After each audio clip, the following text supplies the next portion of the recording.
Namaste. Do you remember Tyler from the movie Fight Club? And his famous dialogue, the things you own end up owning you. Things you own end up owning you.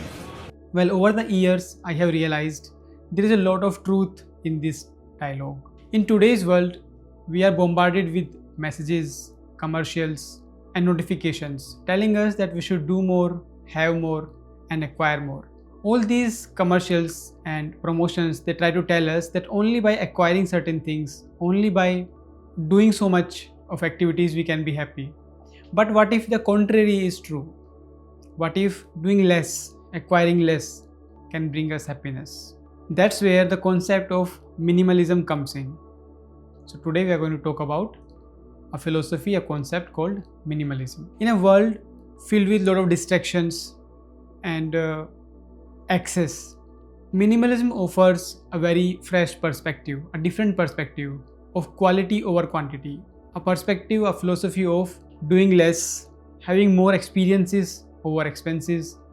It's a mindset that values simplicity over clutter, experiences over expenses. By following the concept of minimalism, we not only declutter our physical spaces, but we can also declutter our digital spaces and our mental clutter. It's a philosophy which can bring a lot of simplicity in our lives, and it can teach us to live with intentions. So today I will be talking about these three areas in our life: the physical spaces, digital spaces, and mental and emotional landscapes, where we can apply the philosophy, the concept of minimalism, and we can lead a better and happy life. So let's start with the concept of minimalism applied to our physical life, our physical possessions, material possessions. Minimalism says that we should only use things which add value to our life, which can bring some purpose, which can bring some joy to our life. Every other thing which is just there, maybe due to some sentimental value, we should get rid of. So just look around and see if you have anything which is there and you have not used it for many months or maybe many years, and you are also not going to use it in the future. So it's a good time, you should get rid of it and minimize the things you have, the material things you have with you. So just look around your room and see how many things are there which are just taking a space and not serving any value to you. They are just there because you have bought them at some point. Maybe you have some memory attached to them, maybe someone gifted those things to you.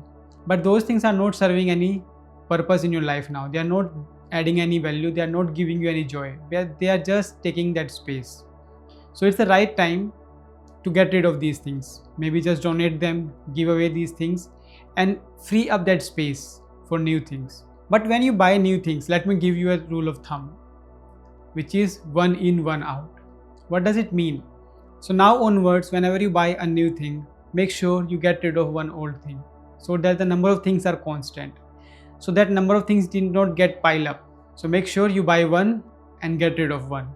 That's a very simple rule you can follow to stay minimal and declutter your material possessions. So next, let's talk about digital minimalism. Nowadays, we are too much with technology, and even the pandemic has blurred the line between work and life, between technology and offline.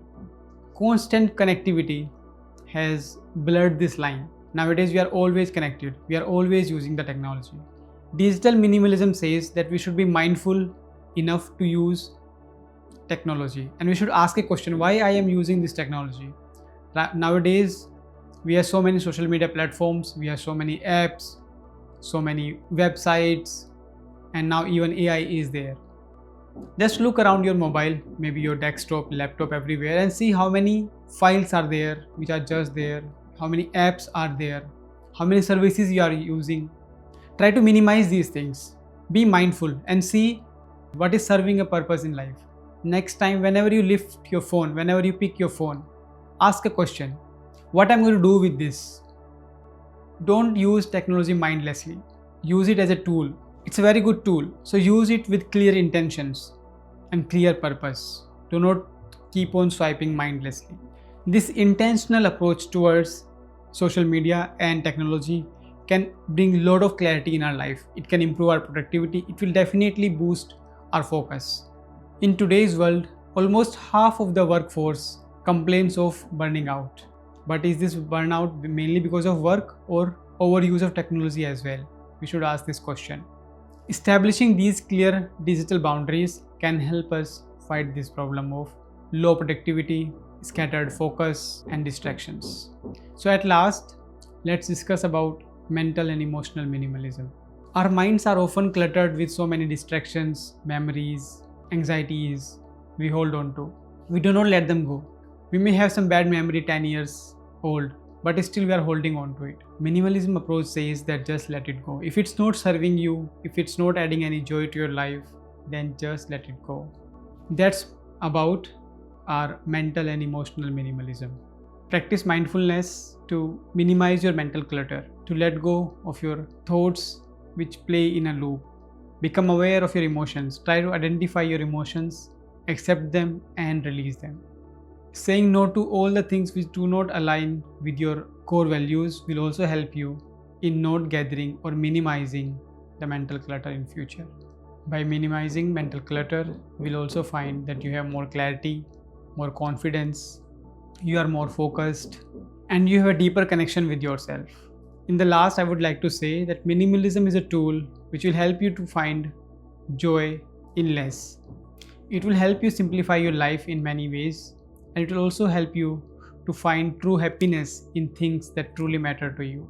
Remember, by decluttering your physical spaces, your digital spaces, and your mental chatter, you will create more intentional and more fulfilling life. So start today by taking small steps towards this new approach of minimalism, and soon you will find that the simplification in your life will lead to a lot of value, lot of happiness, and lot of joy in your life. Remember, minimalism equals freedom. Namaste.